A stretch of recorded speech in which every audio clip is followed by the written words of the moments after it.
Hello students, today we are going to see parallel lines. I think you all know the parallel lines is a very easy one. See here, parallel lines. If two lines lie in the same plane, two lines are there, both are lying on the same plane and do not intersect when produced on either side, then such lines are said to be parallel lines. These two lines cannot intersect and both lie on the same plane. That is why these lines are called pair of parallel lines. It is represented by this L is parallel to M. Come on, second point, transversal. What is transversal? See here, a straight line which cuts two or more straight lines at distinct points. Two different, distinct means different, is called transversal. Two lines are here, either parallel or non-parallel. Okay. If any straight line cut and at two distinct points are A and B, then this line T is called your transversal lines. Third one is very important one. The angles formed when a transversal cuts two lines. First point, see here, pair of corresponding angles. Before showing the corresponding angles, see here, two lines here, AB and CD, these two are lines and this is your transversal line. Okay. If these two lines are parallel, like if AB is parallel to CD, then what will happen? See here, pair of corresponding angles. Corresponding angles will be equal. See here, 1 and 5 both will be equal because lines are parallel. 1 and 5. Then 2 and 6 will be equal. Then see, 3 and 7 both are pair of angles, but these angles should be equal in when lines are parallel. And 4 and 8, these angles should be equal. Okay, then come on. In case of parallel lines, again, pair of alternate interior angles. Alternate interior angles forming Z. See here, Z formation lines. Okay, so angle 3 will be equal to angle 5. See here, angle 3 is equal to angle 5 for parallel lines. And likewise, Z formation is also like this. This and this. Then angle 4 is equal to angle 6, angle 4 equal to angle 6. Now come on, the next, pairs of consecutive interior angles.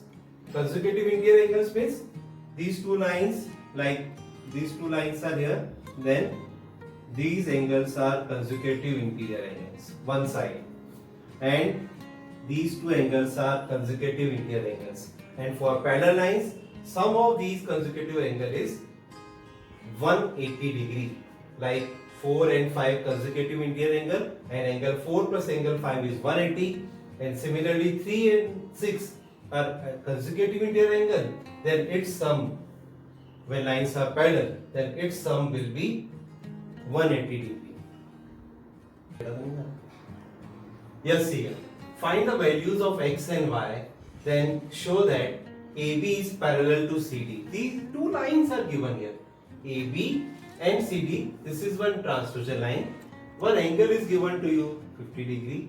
Here is x, here is y, here is 130 degree. By watching the figure, what is C here, I can make it one linear pair because this is your straight line. Okay, then see, two lines intersect each other, then vertically opposite angles are equal. These are vertically opposite angles. Okay, two clues are here. Then write one by one.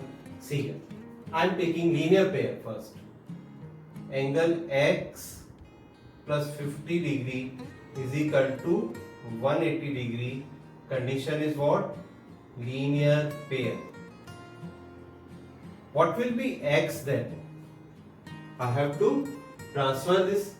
I am transferring 180 minus 50, angle X will become 130 degree.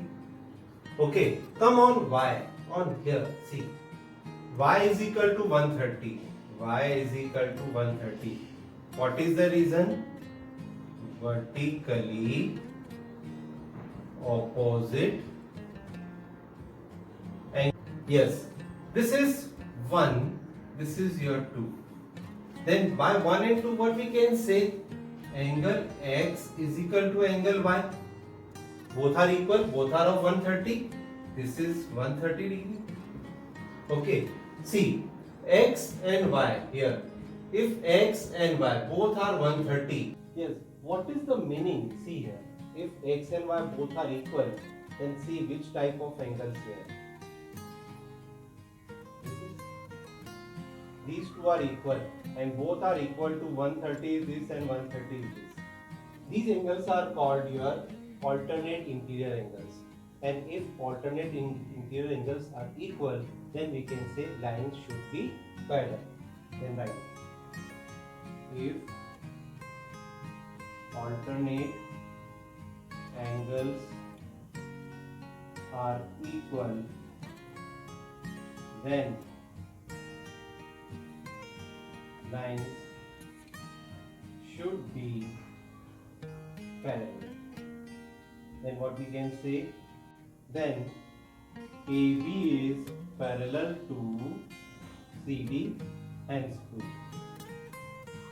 Yes, if AB is parallel to CD and CD is parallel to here, see, AB is parallel to CD and CD is parallel to EF.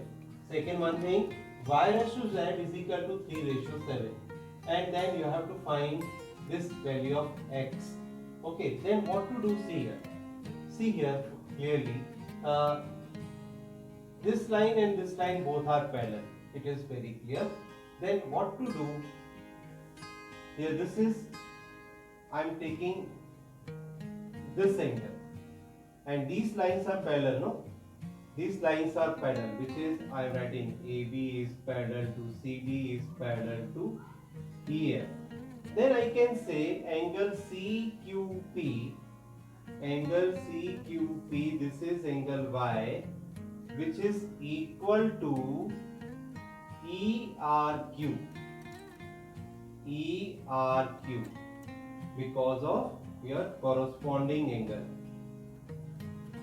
Corresponding angle.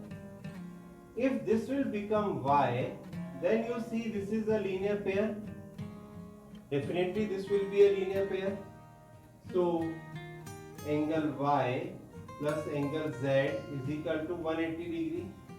This should be a linear pair because we have given Y ratio Z is equal to 3:7.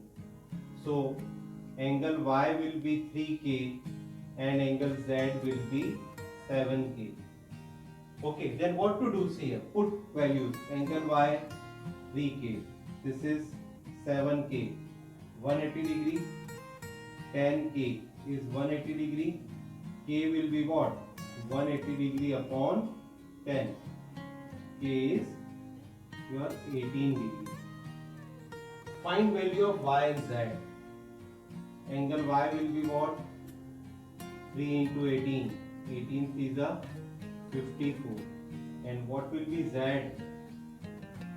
7 into 18. 8 7 is 56. 5. This is 126 degree. Okay. But what you have to find out? You have to find your angle X. See here now. Clearly you see this, this and this. This will be here, this C here. Clearly this is your Z formation and this is your alternate interior angle. These angles are. Then angle X should be equal to angle Z. Angle X should be equal to angle Z. This will be 126 degree. And reason I am writing here alternate interior